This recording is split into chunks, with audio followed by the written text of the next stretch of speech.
నమస్కారం. వేణిమాధవపాలు ఉద్యానవనంలో బ్రహ్మసమాజ అర్ధవార్షికోత్సవం జరుగుతోంది. బ్రహ్మసమాజ భక్తులు కొందరు శ్రీరామకృష్ణుల వారిని తమ సందేహాలు అడిగి నివృత్తి చేసుకుంటున్నారు. ఆ సంభాషణ కొనసాగుతోంది.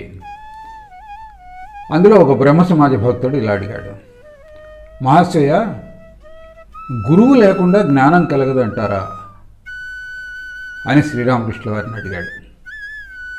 అందుకు ఆయన, సచ్చిదానందుడే గురువు. ఒక వ్యక్తి గురువుగా వచ్చి నీకు జ్ఞానబోధ చేస్తున్నాడు అంటే అతడు సచ్చిదానందుడే అని గ్రహించు. గురువు నీ చెయ్యి పట్టుకొని నడిపించేటటువంటి సహచరుడు లాంటివాడు. ఈ గురు శిష్య సంబంధం ఎంతవరకు అంటే శిష్యుడికి భగవత్ సాక్షాత్కారం కలిగే వరకే అని చెప్పారు శ్రీరామకృష్ణుల వారు. ఆ తర్వాత బ్రహ్మసమాజ ఆచార్యుడైనటువంటి బేచారాం ఆయన వేదిక మీదకి వచ్చాడు. చీకటి పడుతోందప్పుడు ఆయన వేదిక మీదకు వచ్చి ఉపాసన, వారి పద్ధతి ప్రకారం ఉపాసన ప్రారంభించాడు. ఆ ఉపాసన మధ్య మధ్యలో ఉపనిషత్తుల పఠనము, అలాగే బ్రహ్మసమాజ గీతాలు ఆలాపించటము అలాంటిది జరుగుతూ ఆ ఉపాసనా కార్యక్రమం ముగిసింది. ఆ తర్వాత ఆ ఆచార్యుడితో శ్రీరామకృష్ణుల వారి సంభాషణ కొనసాగింది. శ్రీరామకృష్ణుల వారు ఆచార్యుడితో ఇలా అన్నారు, సాకారము నిరాకారము రెండూ సత్యమే, మీరేమంటారు అని అడిగారు. అందుకు ఆచార్యుడు, అయ్యా, నిరాకారాన్ని నేను విద్యుత్ ప్రవాహంలాగా భావిస్తాను. విద్యుత్ ప్రవాహాన్ని మనం కంటితో చూడలేము, కానీ దాన్ని అనుభూతం చేసుకోవచ్చు. నిరాకారోపాసన అలాంటిది అన్నాడు. అందుకు శ్రీరామకృష్ణుల వారు, అవును నిజమే, నిరాకారోపాసన ఎలాంటిదంటే నీకు ఉదాహరణ చెప్తాను చూడు. పిల్లన గ్రోవికి 7 రంధ్రాలు ఉంటాయి. అయినప్పటికీ కూడా ఒక వ్యక్తి ఏకస్వరంలో దాన్ని ఊదుతూ ఉంటాడు.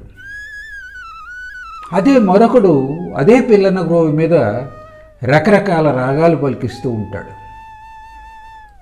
ఆ ఏకస్వరంలో ఊదేటటువంటి వ్యక్తి నిరాకార ఉపాసనకు ఉదాహరణ. అలాగే అనేక రాగాలు పలికిస్తున్నటువంటి వాడు సాకార ఉపాసనకు ఉదాహరణ. అందుకే భక్తులు శాంత, దాస్య, సఖ్య, వాత్సల్య, మధుర భావాల ద్వారా రకరకాల విధాల్లో భగవంతుడిని అర్చించి ఆనందపడుతూ ఉంటారు.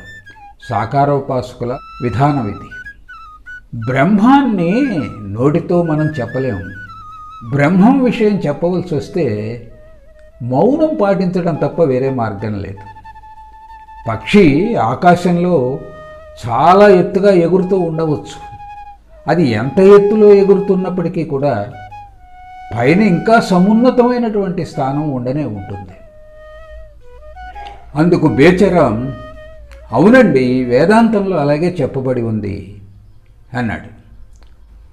ఆ తర్వాత శ్రీరామకృష్ణుల వారు ఇలా చెప్తున్నారు, మనిషి ఆయన మాయలో పడి స్వస్వరూపాన్ని మర్చిపోతున్నాడు.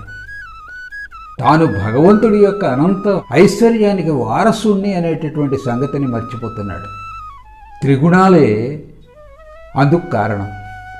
ఈ త్రిగుణాలే బందిపోట్లు. వాటి అధీనంలో ఉండి మనిషి తన జ్ఞానాన్ని, స్వస్వరూపాన్ని మర్చిపోతున్నాడు. ఈ త్రిగుణాలు ఎలాంటివో నీకు ఒక చిన్న కథ చెప్తాను చూడు. ఒక అరణ్యం గుండా ఒక ధనవంతుడు ప్రయాణం చేస్తున్నాడు. దారిలో అతడికి 3 దొంగలు తారసపడి అతన్ని చుట్టుముట్టి అతని వద్ద ఉన్నటువంటి సంపదంతా దోచుకున్నారు. అందులో ఒక దొంగ, ఇతన్ని మనం చంపేద్దాం, ఇతన్ని వదిలిపెట్టడం వల్ల ఏమిటి ప్రయోజనం అని చెప్పి కత్తి దూశాడు. అందుకు రెండో వాడు అన్నాడు, వద్దు వద్దు, ఇతన్ని చంపితే మనకి ప్రయోజనమే ఉంది. ఒక పని చేద్దాం, ఇతన్ని చెట్టుకి గట్టిగా కట్టేసి వెళ్ళిపోదాం. అప్పుడు పోలీసులకి ఇతను సమాచారం ఇవ్వలేడు అన్నాడు. సరే, మిగతా ఇద్దరు అందుకు అంగీకరించి ఆ వ్యక్తిని ఆ చెట్టుకి బంధించి వారి దారిన వారు వెళ్తున్నారు. కొంత దూరం ఇలా వెళ్ళిన తర్వాత అందులో మూడవ దొంగ, అతనికి కొంచెం జాలి గుణం ఉంది. అతను వెనక్కి తిరిగి వచ్చి ఈ ధనవంతుడి యొక్క కట్లు విప్పాడు. కట్లు విప్పి, నిన్ను మేము చాలా బాధ పెట్టాము, నువ్వు ఇంటికి వెళ్ళిపోదు కానీ రా అని చెప్పి అతన్ని అరణ్యం గుండా కాలిబాటను తీసుకువెళ్ళి అంత దూరాన ఊరు కనిపిస్తూ ఉండగా, ఇదిగో ఈ దారి వెంబటి నువ్వు గనక వెళ్ళినట్లయితే ఇంటికి చేరుకుంటావు, క్షేమంగా ఇంటికి వెళ్ళు అని చెప్పి వదిలిపెట్టాడు ఆ మూడో దొంగ.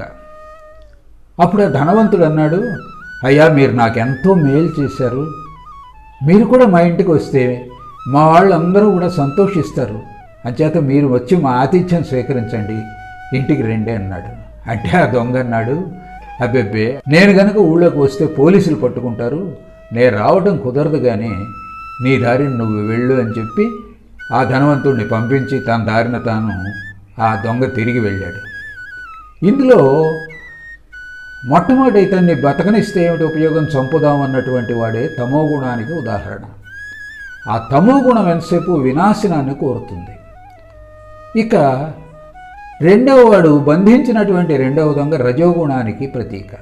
ఈ రజోగుణం ఏం చేస్తుందంటే మనిషిని ఈ భవబంధాల్లో, ఈ సుఖభోగాల్లో బంధిస్తుంది. ఇక మూడవ వాడు సత్వగుణానికి ప్రతీక. జాలి, దయాగుణము ఇట్లాంటివన్నీ కూడా ఆ సత్వగుణం యొక్క లక్షణం వల్ల జనిస్తాయి. ఆ మూడో దొంగ సత్వగుణానికి ప్రతీక అని చెప్పారు శ్రీరామకృష్ణుల వారు. మెట్ల వరుసలో ఆఖరి మెట్టు లాంటిదే ఈ సత్వగుణం, ఆ తర్వాత ఉన్నదే డాబాయే. ఈ సత్వగుణం కూడా భగవంతుని చేరే మార్గం చూపిస్తుంది, కానీ భగవంతుడి దగ్గరికి చేర్చదు. త్రిగుణాతీతుడు కాకుండా ఎవరు కూడా బ్రహ్మజ్ఞాని కాలేడు అని రామకృష్ణ వారు తమ ప్రసంగాన్ని ముగించారు. అప్పుడు ఆచార్యుడు ఇలా అన్నాడు, అయ్యా, మీరు మాకు ఎన్నో గొప్ప విషయాలు చెప్పారు, మేమెంతో ఆనందించాం అన్నారు. అంటే శ్రీరామకృష్ణ వారు అందుకన్నారు, మీరు ఆచార్యులు ఎంతోమందికి బోధ చేస్తూ ఉంటారు, మీరు పెద్ద ఓడలాంటి వారు, మేమేముంది చేపలు పట్టుకునే చిన్న చిన్న పడవల్లాంటి వాళ్ళం అన్నారు.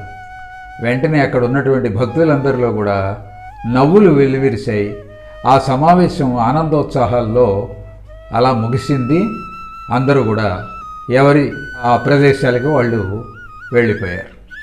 ఇక్కడితో ఆ రోజు బ్రహ్మ సమాజ అర్ధవార్షికోత్సవ ఉత్సవం అక్కడితో ముగిసింది. తర్వాత ఏం జరుగుతుంది మరొక రోజు అనేది మనం రాబోయేటటువంటి ఎపిసోడ్లో చూద్దాం. అంతవరకు సెలవు. నమస్కారం.